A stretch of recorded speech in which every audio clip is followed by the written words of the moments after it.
How did the Free Will Baptist institute Storer College in Harpers Ferry just before and following the American Civil War? Before I begin to answer this question, I would like to add this note. Although my research focuses specifically on the Free Will Baptist endeavor here in the lower Shenandoah Valley, this certainly does not preclude the fact that other denominations such as Methodist, Presbyterian, Quaker, Episcopal also made contributions to the religious development here.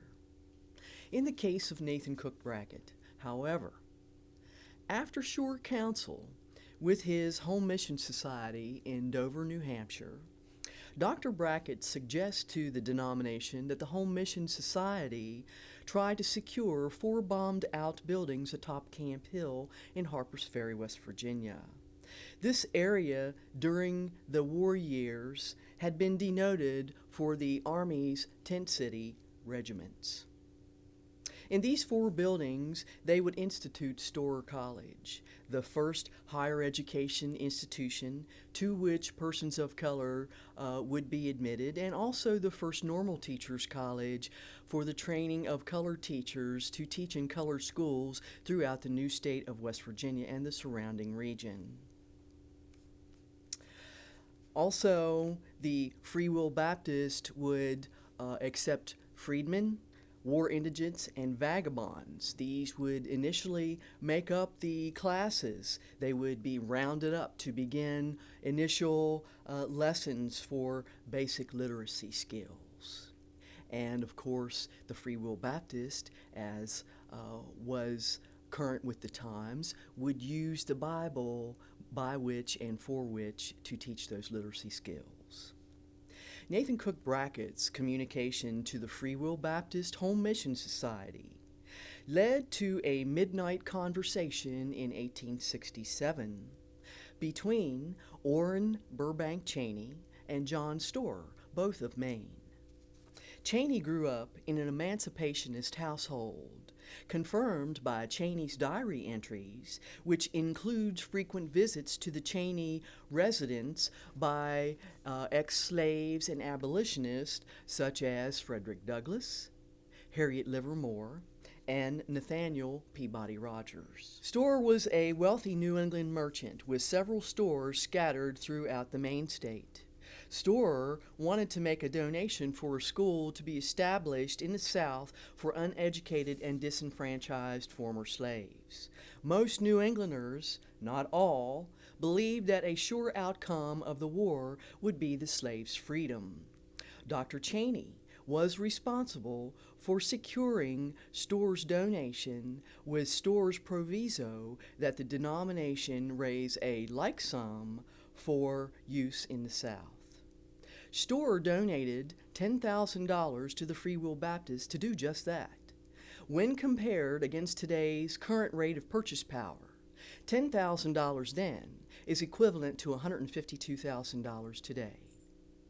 So, with federal support from Edwin M. Stanton, Secretary of War, General Oliver Otis Howard, heading the post-war Freedmen's Bureau, including particular support from Senator William Pitt Fessenden and United States Representative James A. Garfield, the denomination set to work in the valley. On June 6, 1867, in Northwood, New Hampshire, 4 months after Cheney's initial meeting with John Storer in Sanford, Maine, the Home Society had quickly organized what it called the Commission for the Promotion of Education in the South. The commission was organized by and composed of men that believed by investing in social betterment and consequently the education of former slaves, they were indeed improving the quality of living for all American citizens, regardless of the prevailing sentiment. The scope of this belief may be traced back to the religious awakenings.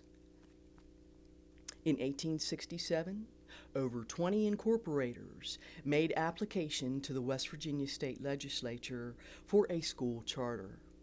When the phrase, quote, "without distinction of race or color," unquote, was read in the application by the state legislators, it gave rise to a fierce debate with intense and violent opposition, wrote one of the Free Will Baptists.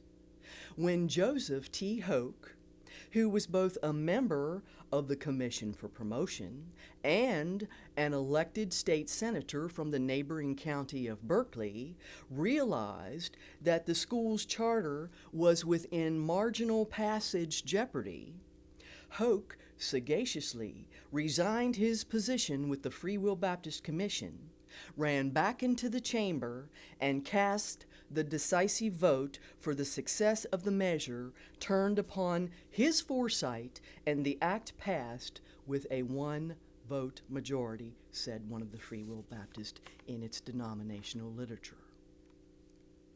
The Free Will Baptist then proceed to establish the first school of its kind with a startup campus of 4 buildings and 7 acres atop Camp Hill in the state of West Virginia, with the following institutional developmental phases. Phase 1 of the school was a formative mission school phase. This phase started at the end of the Civil War in 1865 and lasted for 2 years to 1867. This was a series of mission schools that was started around this region, up and down the valley, as Nathan Cook Brackett had known it. They started a school in Harpers Ferry, obviously, and then went to Charlestown, Shepherdstown, Martinsburg, in Virginia, Lexington, Stanton, Berryville, and Winchester. Even Yale's earliest formative phase is included in its institutional history. Yale refers to its first formative stage of development as the collegiate school. During Storr's second phase of development, which was in my book I refer to as its secondary division, it began in 1867. We have overlapping developmental phases here. So it goes from 1867 to 1884. Storr receives a state charter fully enacted. It received additional monies from the Peabody Fund to begin to formalize a 3-year normal teachers training department under the tutelage of a normal trained instructor, with the curriculum, standard curriculum at that time in place, which had been stipulated by Barnes Sears, who was the secretary of the Peabody Fund. They began with 19 young prospective teachers. There was also a preparatory department. Foreign students began to attend from Canada, Liberia, Bermuda, and Port Republic. By the end of 1884, the normal department had trained over 500 students to be implemented and hired throughout the surrounding region. During Storr's third phase of development, which I refer to in my book as its secondary expansion from 1884 to 1921, the curriculum was very much diversified. It added a course of lectures to the curriculum, which included noted guest speakers whose world travels and experiences were shared with enrolled students. Students would meet with faculty weekly for a one-on-one discussion with about various topics and on various literary works. Some of those noted speakers were Frederick Douglass, who incidentally was a member of the Board of Trustees at Storr College. Also, Mary Church Terrell was there to speak, including George Washington Carver. They also added an academic program, and obviously the normal teachers training, the curriculum was being added to that all the while, and they also included an industrial training department for carpentry and blacksmithing. They also added domestic sciences for designing patterns, cutting patterns, and sewing, and they also added a musical department at this time. Storr's fourth and final phase began in 1921, and in my book I refer to it as its collegiate division. It ended in 1955. The state legislature granted it junior college status from 1921 to 1934, And then from 1934 to 1955, it was also granted the additional 2 years as a senior collegiate division school. But they also added, during this collegiate period, they added noticeably to the physical plant of the school. They had also purchased a 150-acre farm nearby. So several buildings had been constructed and several acres had been added to the initial campus. At this time, Storer College also hosted the Northern District College Conference of the YMCA and the YWCA. They added a pre-medic program. In 1936, the first four-year class was graduated. In the college catalog, it says that they were granted full college status and study. They had language and literature, natural sciences, social sciences, education, obviously, and this pre-medic program. In the pre-medic program, they had classes in biology, zoology, organic chemistry, embryology, histology, and mammalian anatomy, among others. The principal thought was that students would start their pre-medic program at Storer and then transfer for their last 2 years of study to Howard in the District of Columbia.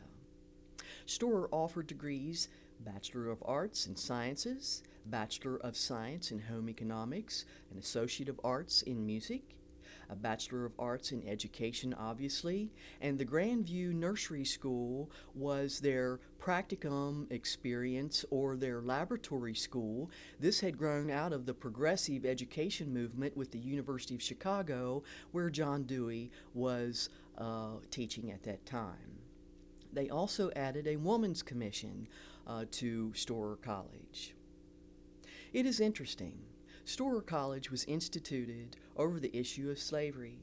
With the Brown v. Board decision by the United States Supreme Court on May 17 of 1954, Storer College ultimately ushered out its final graduation class in 1955.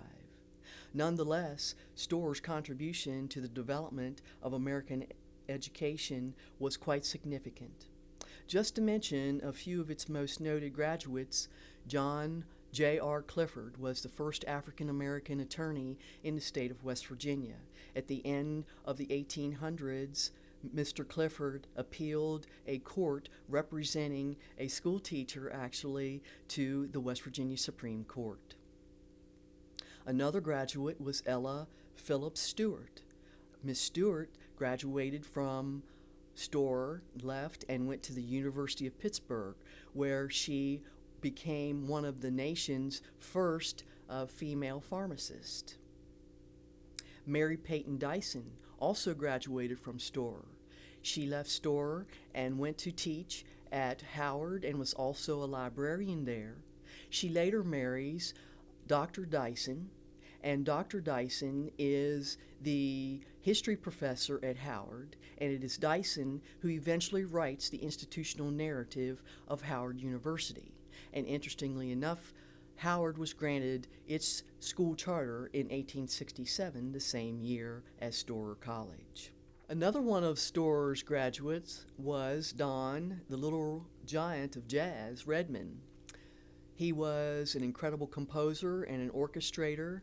He graduated from Storer in the 1920s, went to New York to work, was working at the Roseland Ballroom, where he worked with Pearl Bailey and Ethel Waters, and it is said that those two singers really wouldn't make a move hardly without Redman at their side.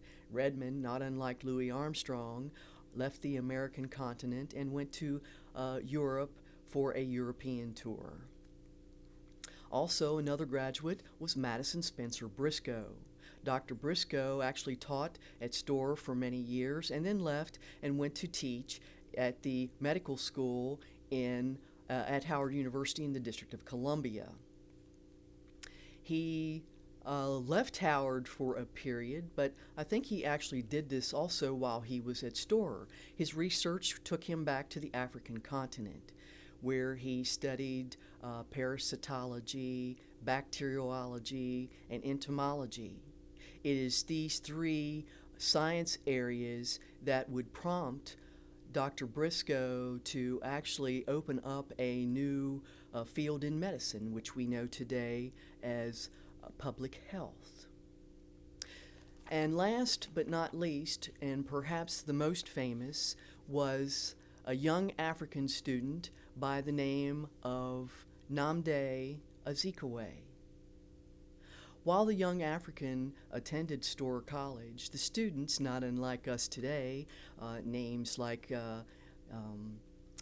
Daniel gets condensed to Dan and Timothy gets condensed to Tim, the students at Storer started calling him Zeke.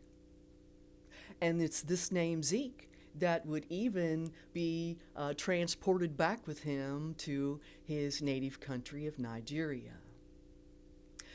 While Zeke was attending Storer College, he was quite an athlete. He played tennis and also played football. He graduated from Storer in 1928 and then went on to attend Lincoln University in Pennsylvania. It's at Lincoln University that he meets two classmates that become lifelong friends. Those classmates were Langston Hughes and Thurgood Marshall. Zeke leaves the Lincoln University and goes on to the University of Chicago. He goes back to his home country of Nigeria and starts a newspaper. And he does starts many community actions such as that.